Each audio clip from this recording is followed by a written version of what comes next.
Hello everyone and welcome back to day 16 of 100 days of code with me, Lilly Code. So we're going to continue today with our Maximilian course, and we're just building out this course goal components that we're looking at here. So I've just started up my project by doing npm start, and now we can see we have our course goal here, and we've been adding in validation to this box. So if we have no text added, this won't add our project and the text should change here. But where we left off last time was we had added styling with dynamic styles, and we're going to add it a different way now just to see how that's done. So that's what we're going to be getting on with now, and let's keep going. So thank you for joining me. I also got some feedback from one of my videos, the last video on YouTube, so thanks a million. People interacting, love it, great, thanks. And it was just some constructive criticism that the video lags, which I do know about. I had tried to video them separately and compile them, but the hour-long video, in order to then stick them together and stop the lag on my face down in the bottom corner, I was up till midnight, and that's just not fun. I need to be able to study, code, work, eat, rest, yoga, the works. So considering this is just a daily video, I will look into it again. I would obviously like to make it perfect for you guys, for people watching. I certainly don't want to lag, but I did try it before and it was so time consuming that I just reverted back to this format where there was a video lag in some videos, and I just didn't think it would be that big of a deal. So thank you so much for the constructive criticism, and I will look into it. And I do know it's a bit of a pain. I just haven't found a solution yet, so bear with me and thanks a million. So anyway, on that, we'll continue and we'll get into this and yeah, figure out how to add these styles in a more dynamic way. So that's what we're doing.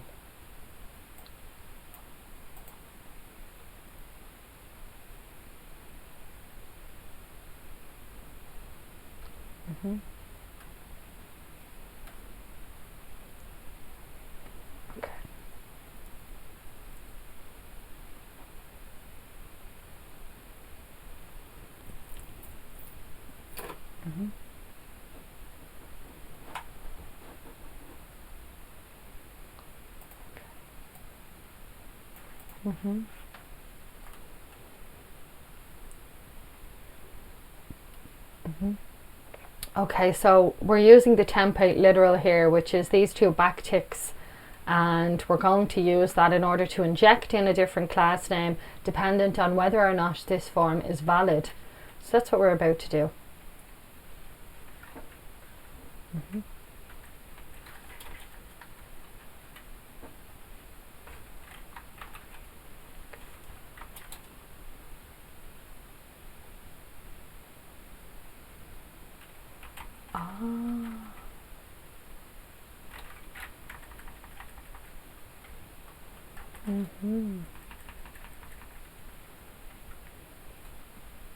Yeah, so what this allows us to do when we add this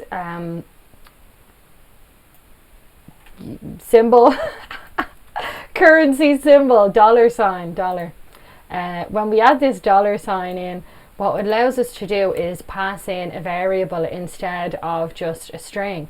So here this is just a string, this is just form control, that literal string saying form control, and that's adding that class. But what this allows us to do when we use the $sign and then open up our curly parentheses is this can allow us to put in a boolean instead, or a different value that can change. So whether this is valid or not valid, we'll have a different string in here. So what we're saying, if this is not valid, then we want to add the class invalid. So we'll do that, invalid. So if it is not valid, invalid, we want to add in that class name, so it will be added to the list of class names. So therefore in our CSS, our corresponding CSS, the class name of invalid will be added in, and we should actually be encasing all of this in our curly brackets. So I'll just do that, so invalid, and then if it's not invalid, then we just don't need to add any other classes, that's fine. So that's what we've done there. So now we can see that it is indeed invalid because our highlighting has been added and our text is changed to red because there's nothing entered in here. So now if I enter something now, it's valid. If I take it out again, it should be invalid. So we'll look at why that isn't switching on and off now in a moment. But that's what we've done. We've dynamically added a class name to our div, our top level div, including our label and our input, which will apply these styles, the invalid style, if it is not valid. So if this condition is true, then we go to the first part of this statement. This is a ternary statement. So that's not how you add a comment. It's a ternary, this question mark or. And what it means is if this condition turns out to be true, apply the first thing. And if it's false, apply the second thing. So that's what we see here. We have our condition. If this is not valid, then apply the class invalid. And in the case that this is falsy, then we do the second thing, which is just we're not adding any class, which is perfectly fine because we want to apply some certain CSS styling in the case it's invalid. So that's what we've done there.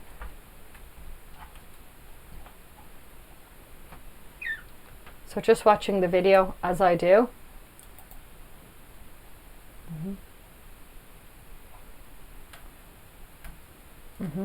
So what I'm going to do is just fix up this CSS because this certainly shouldn't be highlighting. So we don't want our label to change color like this. We want our text, our input, to change color. So let's just have a look at that. So there we have our invalid label and color red, which should just change the text to red. And then our form control invalid is changing the background. So what we actually want to do here is form control input instead, if that's invalid. So form control dot input dot invalid. And let's see if that works now. So if I, there we go. So now when we, I think that worked. Let me just change this color to blue and make sure that that's working. So now if we, so no, where's that? That's coming from here. Form control input focus. Okay. Form control input.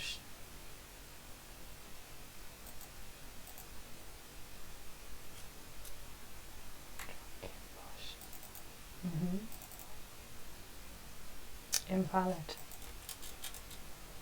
Okay.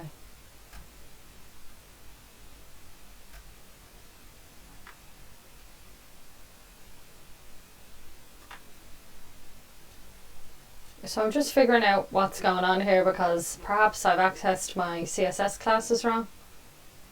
So I'm just figuring that out.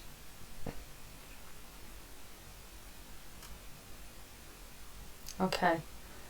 Yes, so that is, so invalid, form control dot invalid label. Form control invalid. Okay, so this should be invalid dot invalid because that's the state of the form control. No, it's not the state. It's because we've still passed in that CSS class. So we're saying form control, which is this class here. And then if it also has the invalid class, which is how why we're chaining them, and we want to add it then to the label. So here we do a space and we just add label. And now this should properly highlight when we space. Oh, this should be input. What am I at? Input. Yeah, so we don't want it to be on the label. We want it to be on our input. And that's still not doing it. So,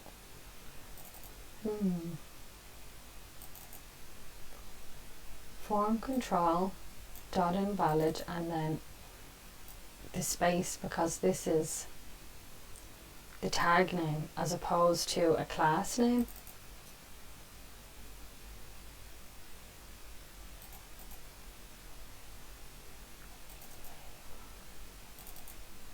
Input. yeah.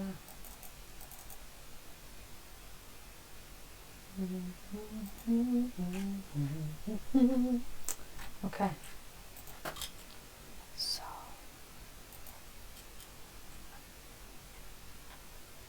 So maybe because it's focused.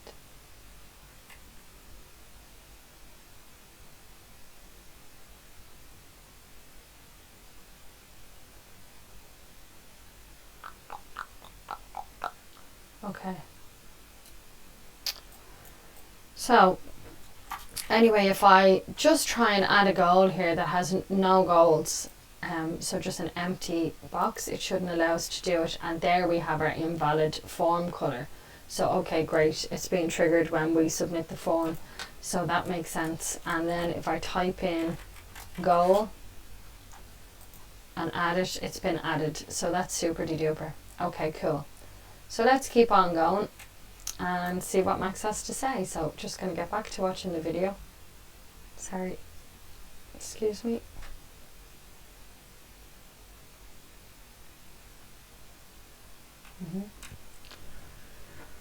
To show you guys my teapot. Isn't that great? Oh my god, I love it. I got it in a thrift shop in Ireland for €5.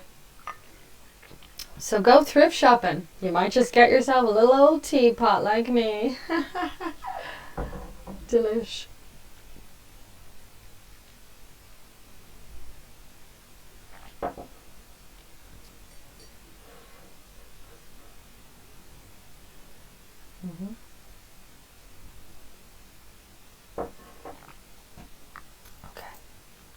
Okay, so Max was just explaining that when we have these generic names, form control label, which I would have thought that this was tightly coupled to the JavaScript file, but he said that these I thought this was definitely tightly coupled. You're only importing it in this particular component. So look, maybe I've picked him up wrong, but he said that, you know, these form names, if you're on a really big project, they can spill over into other components if somebody else has used the same CSS class. I don't really see how that's happening, but you know, maybe he's just trying to explain the concept that it could go over somehow. I thought if it was in this particular CSS file, it could affect lots of different files, which that's what this does. This applies globally to your whole project. Whereas I thought these were just very specific to the component, but maybe even if the component was to get like quite large. Oh, and then wherever you import this component actually. So if we're going to use this in lots of different places and import it in loads of different places, this import will be imported also. And therefore then if you had a form control class somewhere else in a completely different component and you were importing this one, that I think that's when you could get some clashes, which that actually makes perfect sense. So we're just going to make sure that when we use a particular style with a component, that it remains tightly coupled to that component, so there can't be any of this CSS bleed over. So the way we're going to achieve this is by using a plugin, and the plugin is this styled components plugin. So we'll just have a look at that and follow along. That's what we're going to do.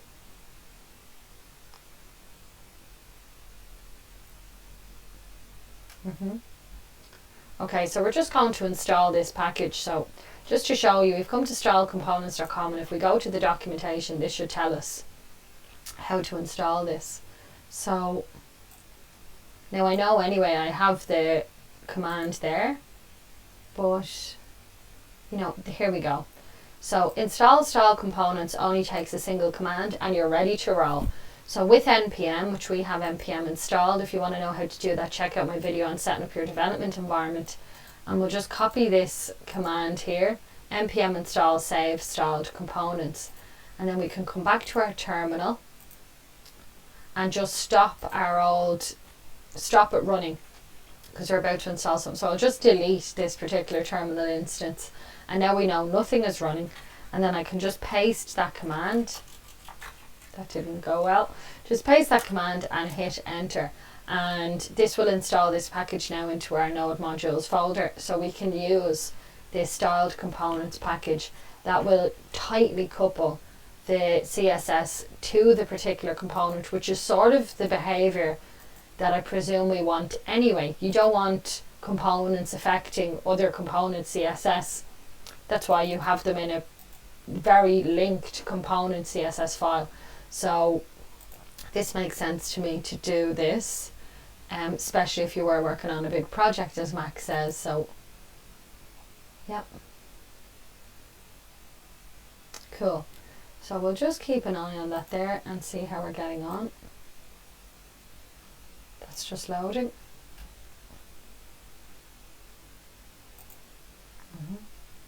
So now we'll just run it up again.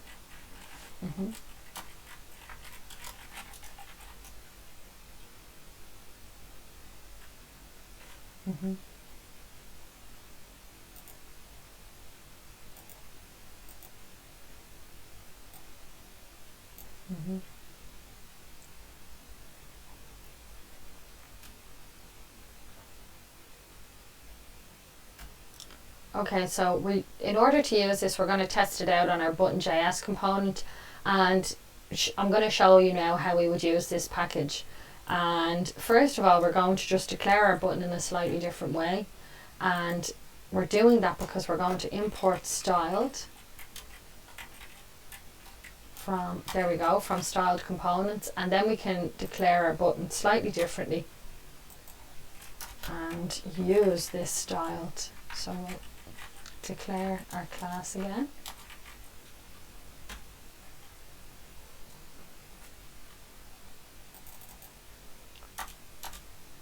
Okay.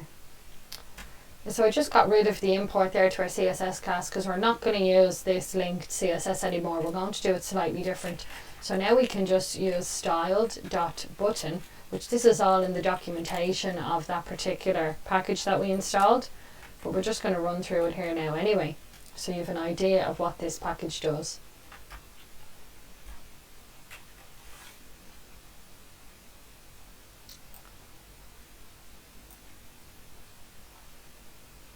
Okay, so this is a JavaScript feature called a tagged template literal. It's not directly linked to React, and it's not directly linked to style. So this format you can use in JavaScript in general. So button is a method on the styled object. It's a special kind of method. And rather than doing the parentheses, we use these backticks. And what we put into these backticks is what we want to run as the function.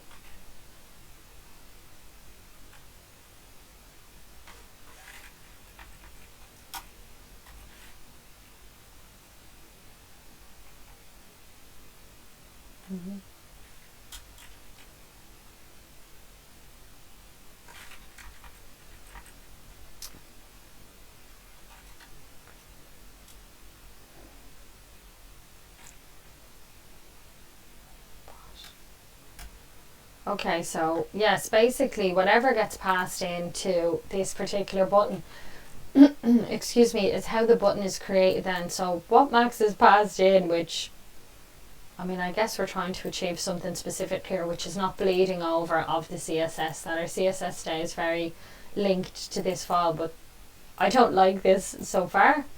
But we're just going to paste in all of this CSS, and the reason I don't like it is because that's just messy to me.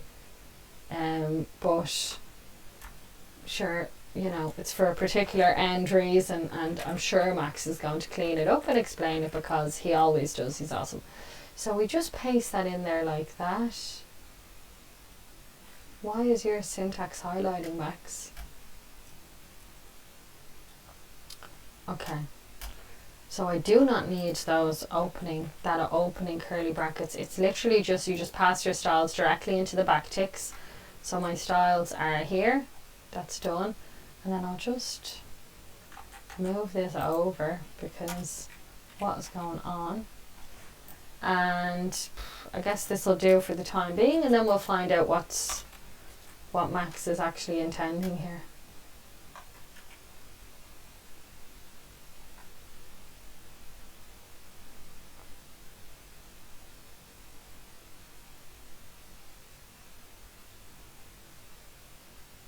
Okay.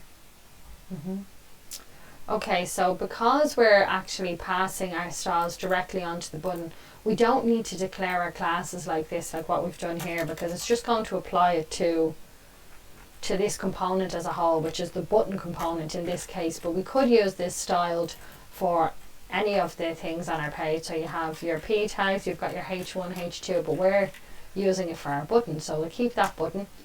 And then when you're using these and you want to select the button class, and then when you're focusing on a button, instead of doing it like this, you add an ampersand. So that's what we're going to do there.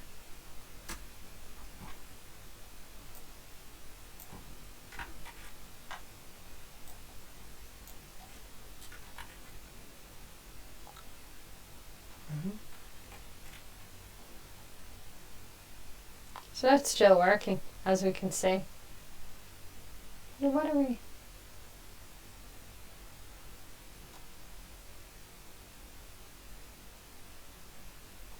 Cool. So we don't need this React import because we're not using our JSX. And we can get rid of our commented code as well. So now our button is working as it should.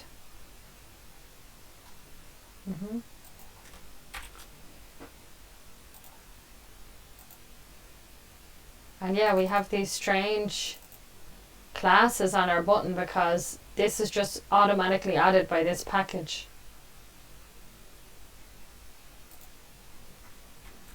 Okay.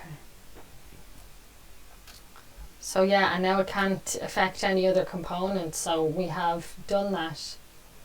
And I'm just going to commit this code. So we're on chapter 6, styled components. So just add everything, git add dot, which will just add everything, and then we'll do git commit and say chapter 6, styled components. And that's grand for now. I won't bother pushing. I'll just get on with what we're doing here. So let's continue. I just thought that was a good place to commit because we've changed the functionality here and we've achieved something. We've implemented it properly. So that's always a good time to commit when you've done something you were trying to do. So now we're moving on to the next video.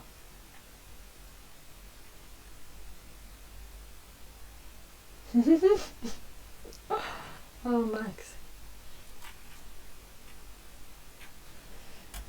Max just goes, I have to share this with you obviously, like, so he just goes, you need to watch his videos, guys, he's so fantastic. So he goes, so could we add this style to a div component?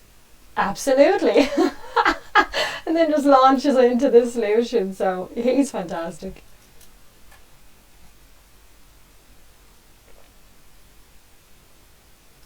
So again, just watching the video and we'll report back shortly.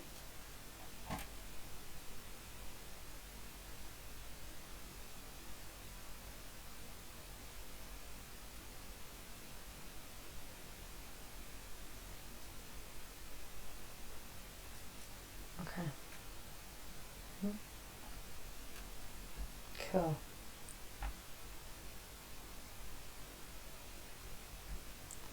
Okay. So what we do is, again, we just import styled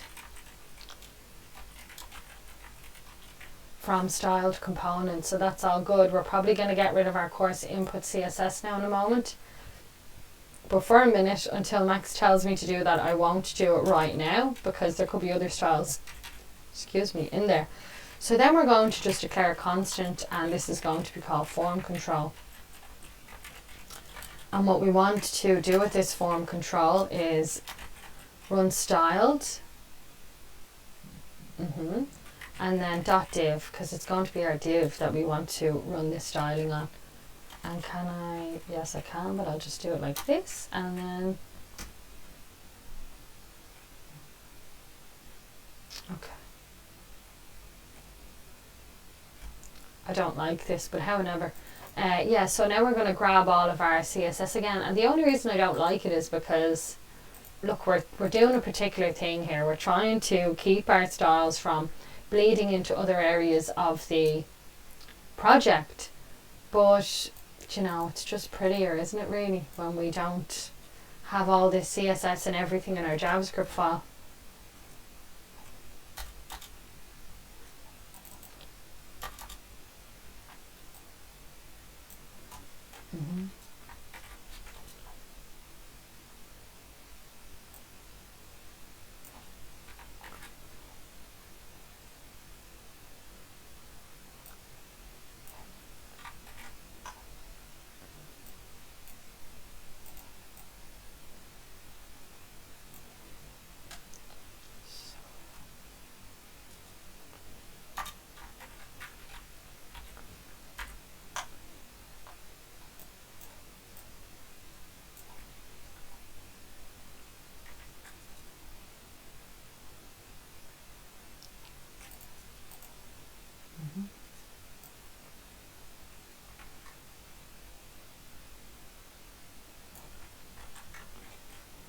Okay. So now we have that done, and now instead of using our div here, we can replace our div with our form control that we've just declared, which is making it this specific component with these particular styles. So if we just add form control now, you can just copy and paste that down here. This should still work. And we should still have our styles. So, which we do. So great, that's all working.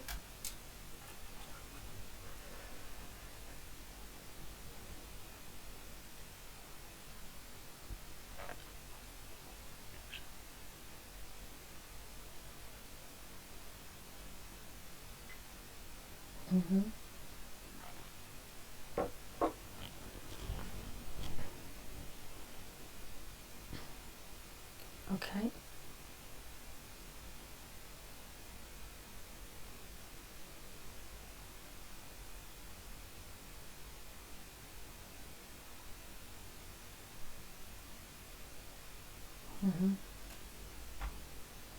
Okay, so because now we don't have this top level form control, we just do this slightly differently. So what we're going to say is, if it is not valid, then we just want to add the class invalid.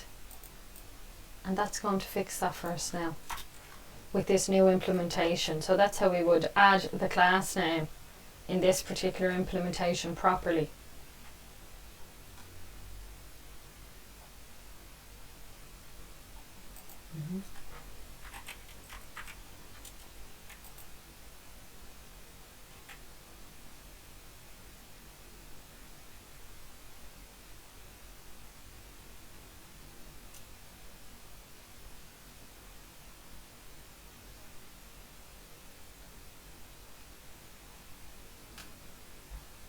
Okay, oh, sometimes like just language is confusing.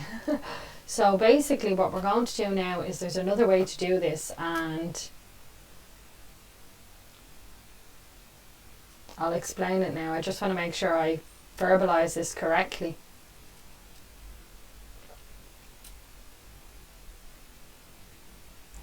So when we're using this styled components way of using a component and passing in these styles, we can also pass in props to this particular component. So that's how we're going to do it now, is with props.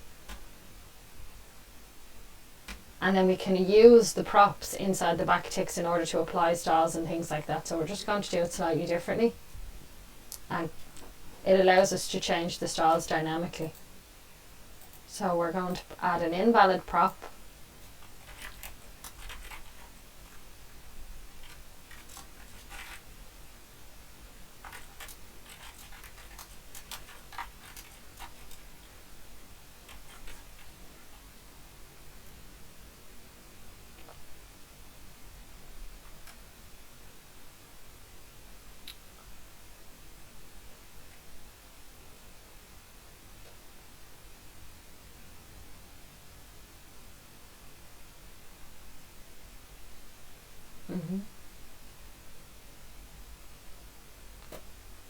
Cool.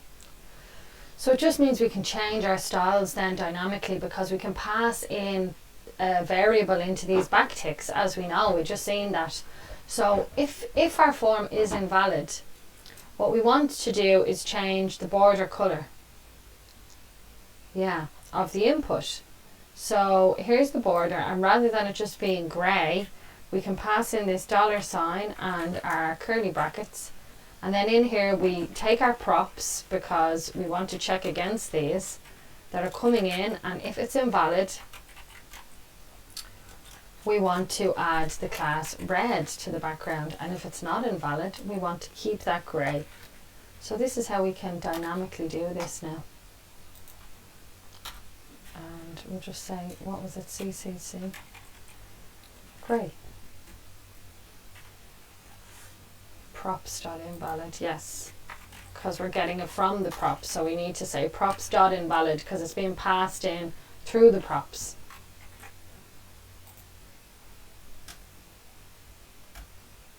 Invalid is not defined.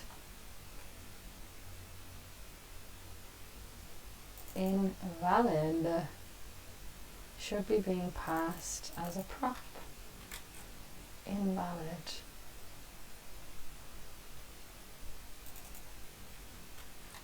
Invalid should be being passed as a prop. Is valid. Valid, yeah.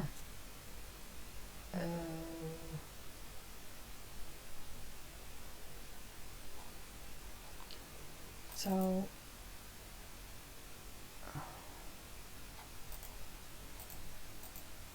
okay, cool. So it was just reloading because I made a change.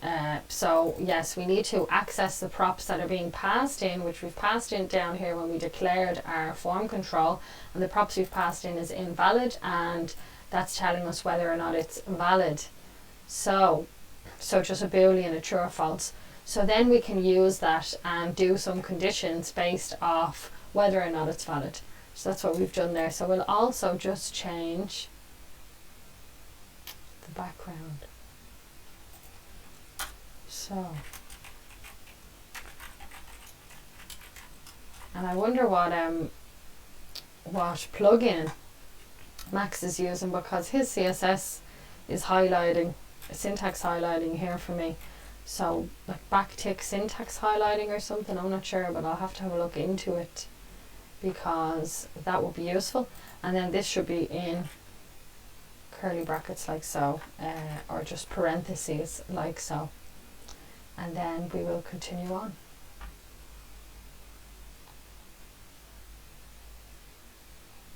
Okay. So yeah, we want the background to be a light red colour or else be transparent. So our light red colour was this, and otherwise we want it to be transparent, so I'll just get rid of all this from here now. Oh shite, excuse me. Sorry. Oh, have to keep the Irish cursing out of it. So transparent. Okay.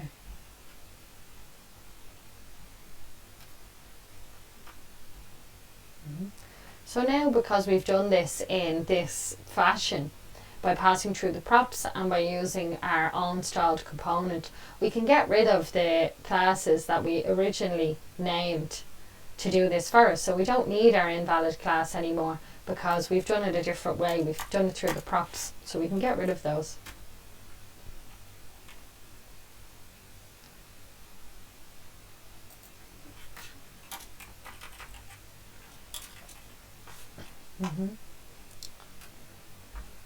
So again, we're just going to change the colour, so the text, dependent on whether it is invalid or not. So again, I'll just add in my parentheses. We'll copy this line and we'll paste it up for our label colour, which is the text of our label. And we want it to be red or black. So this should be red and this should be black. And now if we save, we shouldn't see any difference in our component here. So if we add a goal, it goes red, the box highlights red, we get our red colour. And then if we type something, although it was already that red colour, but hey ho, input. Okay, so then we will just add something. And it goes white, so okay.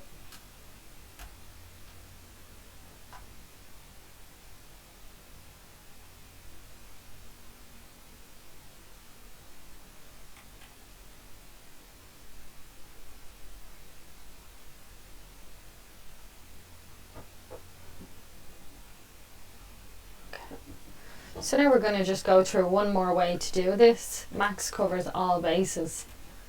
So we'll have a look at that. So we're going to look at media queries now. And what media queries do, they're very important, is for when you're looking at mobile versions. So if you say, see here now, this mobile with, so if you want to just go to your developer tools, you just open up your developer tools in Windows. It's CTRL Shift and I to open these up, and you can find your corresponding shortcut in Mac by just going to your dot menu, and you can go down to developer tools and it'll tell you what your shortcut is. So once we've opened up our developer tools here, we have this little arrow for selecting things. We've done that before, and then we also have this version, this view here, which is changing the view from mobile to tablet, or you can select different things along the top here to see how it's going to look in different views. So it's so helpful. Obviously, if you're intending on your website being looked at on a mobile, you have to make sure that things just don't go all crazy when you've looked at mobile, and we know everybody's on their mobile nowadays. So I mean, really, they always say mobile first, so you should develop your mobile first is a common thing that's heard in the industry, but you certainly do want to have a look and just make sure it's not looking wacky, because any website can be accessed from a mobile browser. So we'll just continue on and add some media queries now, which is where you can do an @ symbol and then media and give it the width that you want to cause a change on in the screen. So perhaps we could say @ media width of 320, so on a mobile, make the text bigger, for example. So you can change your styles dynamically depending on the size of your screen. So that's what we're going to do now.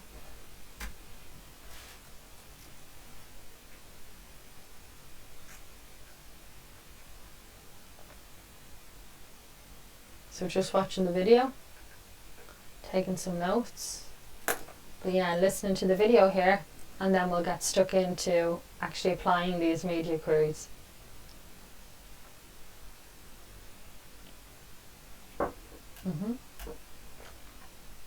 Yeah, so what is this CSS backtick thing that he has? CSS backtick, styling, Visual Studio Code, plugin.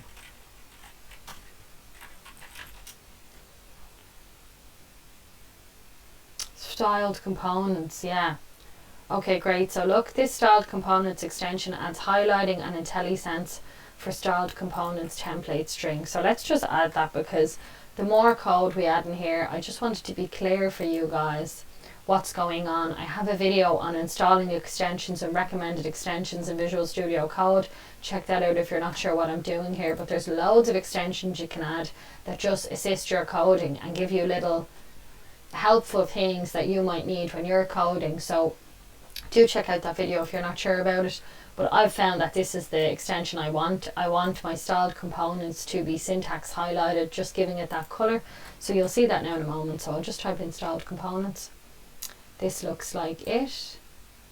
Yeah, this is certainly the same package that we were using. So they have a corresponding Visual Studio Code component you can add. And I might just have to restart, which I don't really want to do.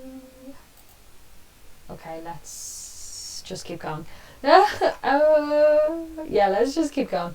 Okay, yeah, I don't want to restart my Visual Studio Code. I should just show you guys what it looks like, so let's do it.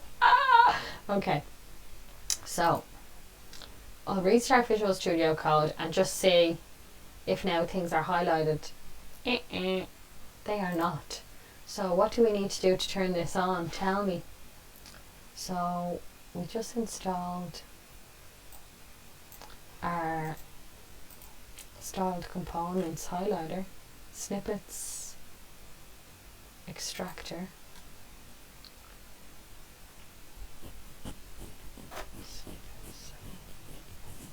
I want VS Code styled components. Yeah, syntax highlighting.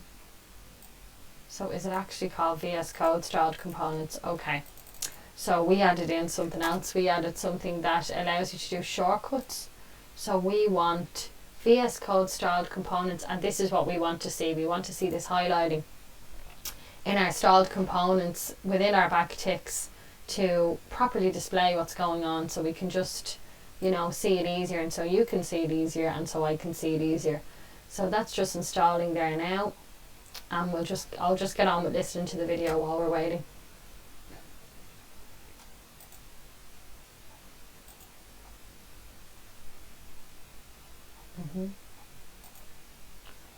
Okay, so that's installed now. So if you just go back, perfect, and we can see our styles are now highlighted, so it's just a bit easier to see what's going on. And then if we want to add our media query, all we do is in here we just literally add @media, as I was describing, and then we pass in the conditions that we want this media query to work on. So we're going to add a min width, so when it's a particular minimum width of 768 pixels, which is mobile, maybe it's tablet, could be tablet, let's just check. So mobile 320, 768 is tablet, yeah, okay. So when it gets to a tablet, we want to make the width automatic. We'll just do width auto, and there we go. So now if we save and we have a look at these changes, we can see that once we hit the tablet, go past the tablet, it expands that out to the width that we want it to be. So it just makes the width automatic. So it goes back to the page definition of what the width should be. And whereas if it's at mobile, it's full screen. So that's super.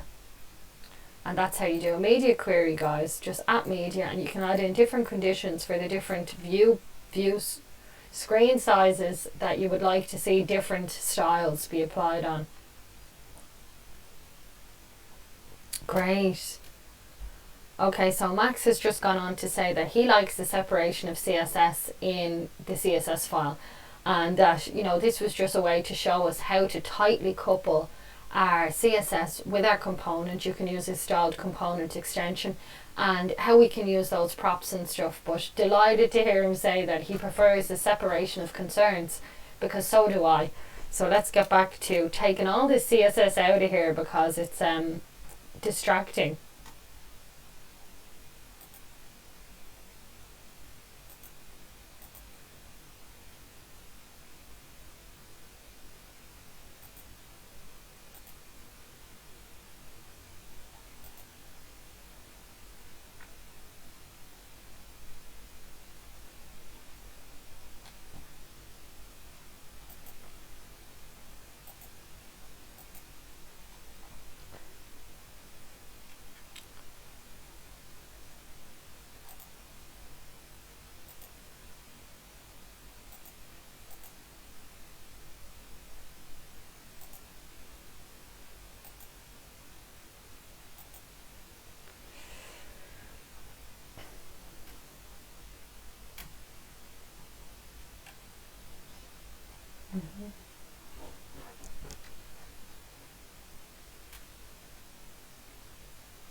Yeah, okay, so this is how I would actually do styling in work. So I'm happy he's covering this, because this is how I do it in my day-to-day job. So what we're going to do instead when we're using this button component is we import the styles. We do it like this. So we import styles from the button component. So this is how I would do it in work, as I was saying. So great, we're covering this way, and let's just keep watching. So this is using CSS modules. That's how we're doing this now. Oh, so you also need to change the name of your CSS class to specify that you're using this styled like this and tells it that you're using it like a module. So instead we rename this to button.module.css, and now that error should go away, because that's what we need to do. But let's just keep watching. Oh, dot module, yeah.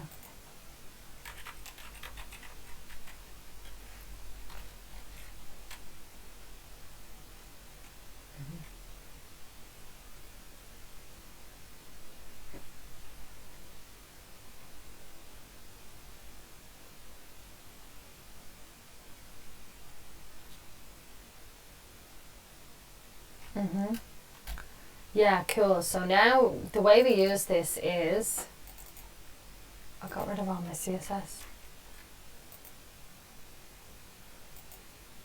Come back to me. Okay, so what I can do is compare it with a previous version and just get back that code. But basically what we're going to do now, because we've done it via the module way of adding styles, we pass this in as an object to our button. So, oh, he's just gone way back now, and okay. So I have to get my old code basically first of all. So, do I not have a Git manager here?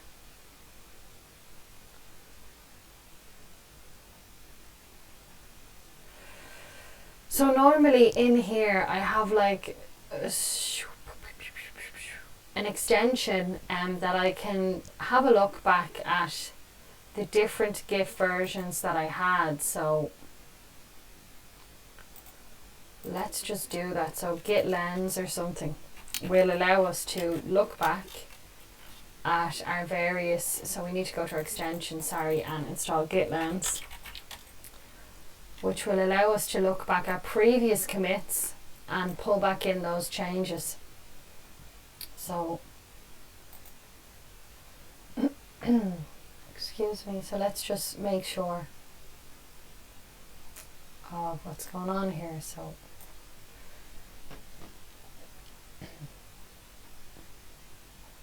yeah.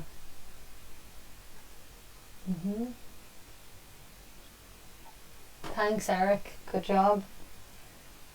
Yeah, so quickly glimpse into a line and say when and why, and jump back through the history to gain further insights as how the code evolved. So we're going to install this. This is very, very, very useful. I'm surprised I didn't already have it installed, but I did not too long ago do a full factory reset on my computer in order to properly show you a full setup, because there's just things that you can have configured that you don't even realize you have configured, that then it wouldn't have been a true representation. So I did a factory reset on my computer. So now if we use Git lens, we should be able to see those changes. So Git lens, how do we use you? Here are just some features, okay?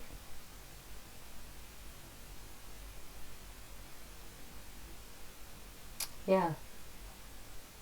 So is it going to be up here? Oh, look at that. Super de duper. Yay! Okay, great guys. So now we can just go back and look at our previous versions of Git and pull in that old code, because he's gone back to the drawing board with this. So there we go. Look at this. We have all of our code and we can just revert to that. So open file at revision. Nah. Let's try that again. So we'll just close that out, and look, I'm tempted to just copy and paste this, but there should be a better way to just pull in these changes. Open changes with working file? No. Okay. So go back. This is the version we want to actually pull in. That's just going to go back again. This is just going to go through the changes. Do you know what? I'm just going to copy and paste. At least we have our changes. So I'll copy this from our old revision, get rid of this comparison and paste it in here. So just select everything and paste it. And now we're back to the drawing board. We're back where we want to be, so we can continue. And I'll do the same with button CSS. So we'll go back. This is our previous version of the file. So since our last commit, very, very, very useful tool, guys. Git length, fantastic. You actually need it, would be what I'd say. So then we'll pay, and I didn't even have it, but you know, until you need it, and then you do need it when you need it. So now we have it. So we'll just continue on here, and I'm going to import styles, and I'm going to import it from our button.module.css. And now what we can do is we pass in the class name as an object. And this gets all the styles from our corresponding styles file. So we just say styles.button, and we want to apply the class button from the styles, and that will just apply this class to that particular component now.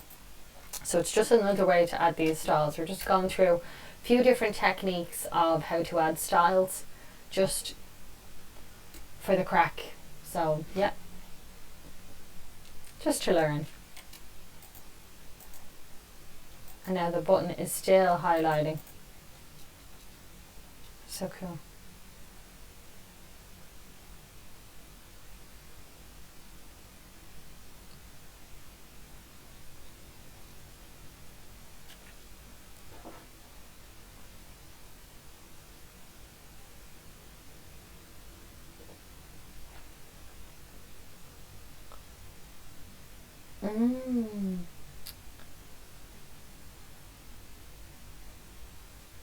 Awesome. So that actually covers our initial question, which is why we went off using the style components thing. So this is all built into React. So once we've added it in this manner with the styles and then styles.button, once it spins up the project, it adds a class to this button which is unique in itself. So just make sure I've saved, and I'll reload the page because that still looks like our old class. So that's just reloading there. Something is wrong. Did I not spin back up my project? No. Okay, so we will just do npm start. After restarting, didn't realize I hadn't done that. So if we just spin this up again now, and then we should be able to see this class name that's been applied, and see that it has indeed given it a unique class name. So our original issue is solved. Just get rid of that because, and okay, so because I changed the name, did I just not? Okay, so I need to just change this name again. So let's rename that to button.module, because we, I don't know why, but I was going to say because we reverted back, but shouldn't have changed the file name because we didn't actually know how to just revert back and pull in that file. I copied and pasted, but that doesn't matter. We just needed to change the name of our file. So now if we click on this button, we can see we have our button, which this is how these styles are now applied, and then the class name that we wanted to apply with the button, and then you have underscore underscore and a unique class name. So this is keeping this styling unique to this component. So we've done that now. That's super. So let's continue.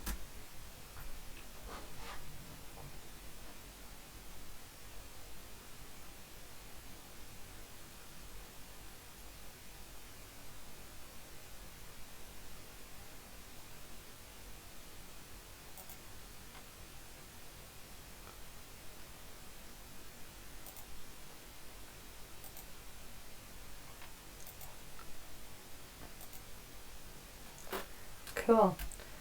So up here in our head we can see all of our styles, and we can see that we have this unique button style now that's been added, and that's describing the style that we want on this particular button. So it does keep them linked to the component.